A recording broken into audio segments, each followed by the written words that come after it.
Hi, I'm Allie. Join me as I show you how to make this Jolly Holly bracelet inspired by a design by community member Chris Lewis King. Gather up your supplies by clicking the box below the video. The description of the video has a link there to get back to our site to gather up all your materials that you may need. Without further ado, let's get started. So to begin, we are using GemDuo's some faceted mirrored round 6mm RounDuo's 11s and 8s. Now, if you see the sample piece here that Chris Lewis King made, that was the inspiration, she used the mini GemDuos along with the RounDuo minis. So you can change it up if you want to for a smaller design. We're going to go a little bit bigger. I'm starting out with size 8 dragon thread, which is my favorite, and I have a 5-foot piece of green thread with a size 10 needle on each end, one on the left, one on the right that I'm holding it with the thread about even down the middle. When working with 2 needles, you also want to make sure that your tails or the thread that came through the needle is about the same. Again, we want the same amount of thread on each needle. Because we are working with 2, we get the opportunity to put on our clasp right away.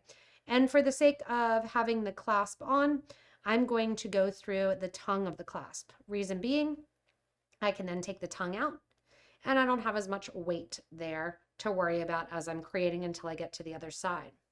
This bracelet is an up and back bracelet, so we're going to go up the design, create our loop for our other side of our clasp, and then come back down as well, so we don't need to worry about reinforcing here at the end.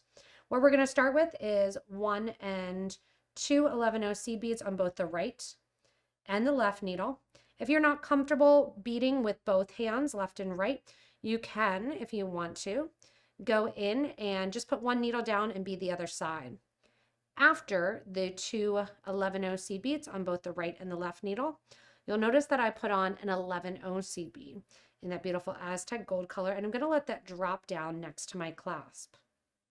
To begin our bracelet, we are starting with our RounDuo. So the RounDuo has 2 holes going through it. It's 5mm, and we are going to put on 1 of our 11-0 seed beads and then put on the RounDuo. 1 11-0, and through the second hole of the RounDuo with the second needle. Let that drop down next to your clasp, and again, make sure you have equal amounts of thread on each side.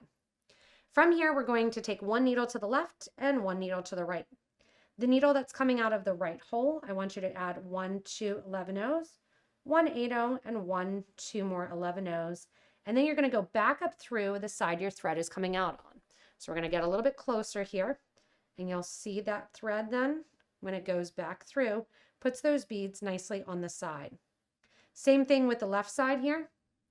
I'm going to grab 2 11s, 1 8, followed by 2 11s, and once again, go through that left side of the RounDuo bead that the thread was coming out of, circling up so those beads go out to the side of the project. Coming out here then through the top, we're going to add 1 11-0, followed by an 8-0 seed bead and our mirrored round. You could also change this up for an 8mm mirrored round, and if you do so, comment below and let us know. Or if you have some other bead that you're going to use in the middle, let us know. We love to get different ideas from our community members. You can comment and share your ideas. All right, so coming out then, we are out through the mirrored round, and we're going to separate our threads again once to the right and once to the left. We're going to add our GemDuos. Now, the GemDuos, we want to face all the same direction. They are flat on one side, and they have a little bit of a point on the other side. We want them to sit facing up. We're going to add an 11-0 first. And then when I look at them, I'm going to string them through the first hole there. Also make sure that there's a second hole. Add 1 more 11-0, and sew back just like we did through the RounDuo, back through that mirrored round. Once you have this first side, you have established now which side is going to face up. You're going to do the same thing on the other side. So I like to put down my needle, and then I pick up the other one with the right hand as well. Once again, put on 11-0, 1, 2, and 3 of my GemDuos, 1 more 11-0, and then once again back through that mirrored round. As you do so, just bring your thread and needle up through the top, give a nice tight pull, lay it down here, make sure they're all facing in the correct same direction. We're going to bring the needles together.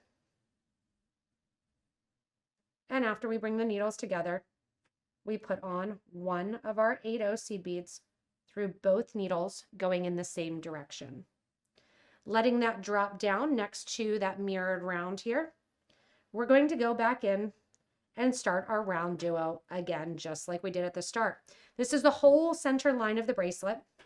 And then we go through and we separate out the needles as we come back down through the side. Here along the side then, on the right side, 11/0, RounDuo, 1, 2 11/0s, followed by an 8/0, followed by 1, 2 11/0s. Push that down, go back through that same hole of the RounDuo to lock that in place. Nice tight pull over to the opposite side. And again, those GemDuos are just going to kind of annoy you as you do the first round. There's no better way to say it. We lock them in place through the second set of our thread and needle coming down along the sides. So again, on the opposite side, we're doing the exact same thing. 11/0, going in and decorating the side of the RounDuo bead, and then continuing on with the pattern as we add our mirrored round and our GemDuos the whole way throughout the first row. So as your GemDuos are flipping all around, you're going to get to the end and we are going to mimic the start here.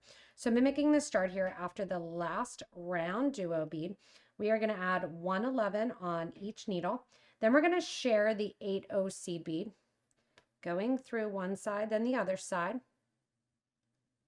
And then once again, splitting the needles, bringing our thread down towards that RounDuo, doing 1, 2 needles with my right needle right there, going through the soldered end of the infinite clasp, 2 more 11/0s, and then back down through that 8/0, back down through the 11/0, and out to the side along the RounDuo. Now with the left needle, I'm going to do the exact same thing, which reinforces the clasp, which is really nice. So we're going through here, coming out, and I'm going to go up through the 11/0 seed beads, through the clasp. So this time, because I'm just retracing steps with that left one, and then I go down towards the right, I did not have to put on any beads, just sewing back through the ones that are already there. Once I'm out here, I'm going to go up through the top, just like I did on the outer side here. And out through the 8/0 seed bead on the opposite side. All right, now needles that are to the right, stay to the right. Needles that are to the left, stay to the left. This is really simple now, and we're going to make sure that all of our GemDuos or Diamond Duo, if you're using those, cooperate.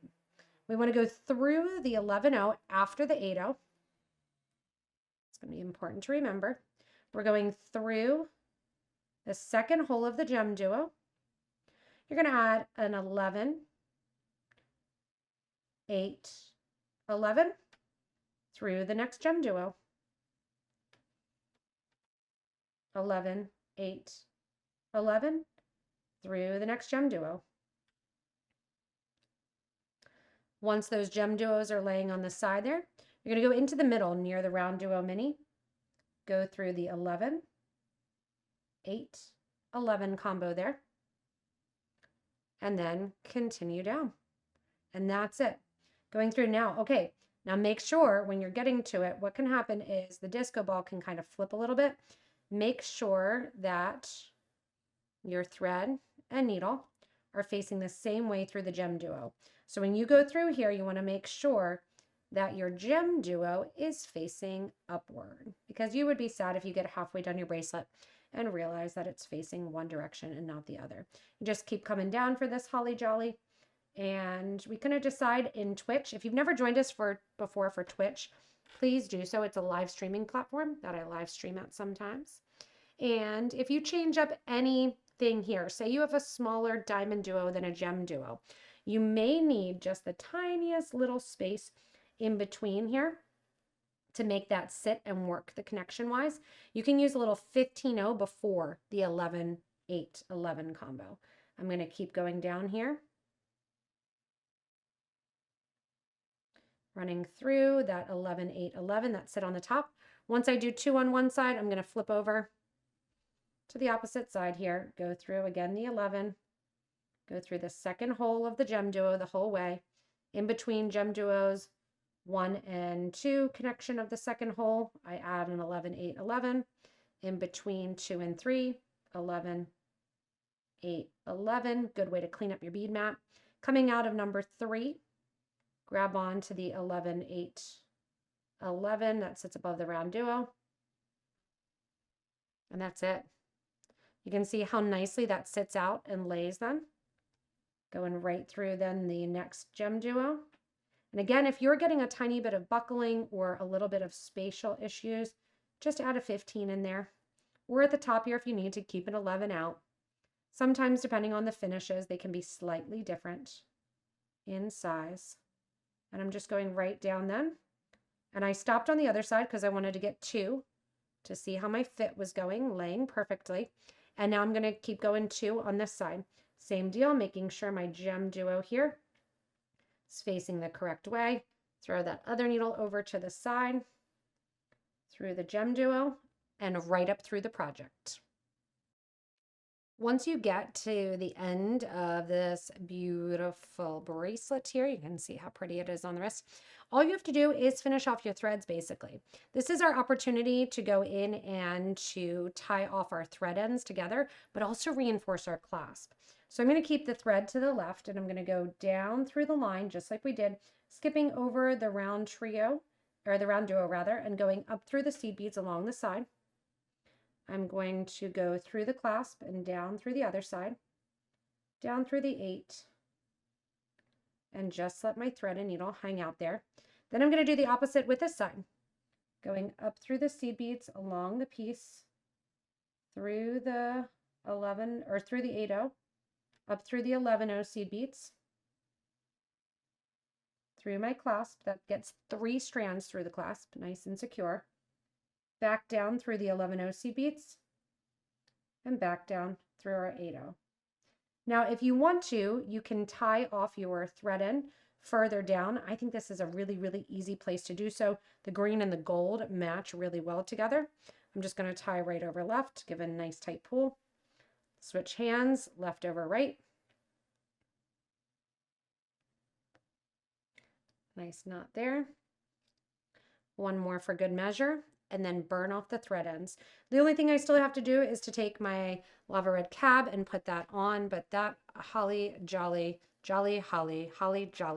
bracelet is completed. I also want to thank Chris King for the inspiration and ideas to make the bracelet using the fun GemDuos along with our RounDuo beads. Thanks so much for joining me in creating this Jolly Holly bracelet design. It's a really, really pretty design. Again, thanks, a little shout out to Chris as well. If you make any change ups, please, please, please post videos or pictures in our Facebook group for beading or jewelry making. Somebody on Twitch had said it would be beautiful in blues and would be a great Hanukkah bracelet as well too. As always, if you haven't yet, hit that little subscribe button so you don't miss anything from us here at PotomacBeads. Thanks so much for joining us and stay tuned for more inspirational designs.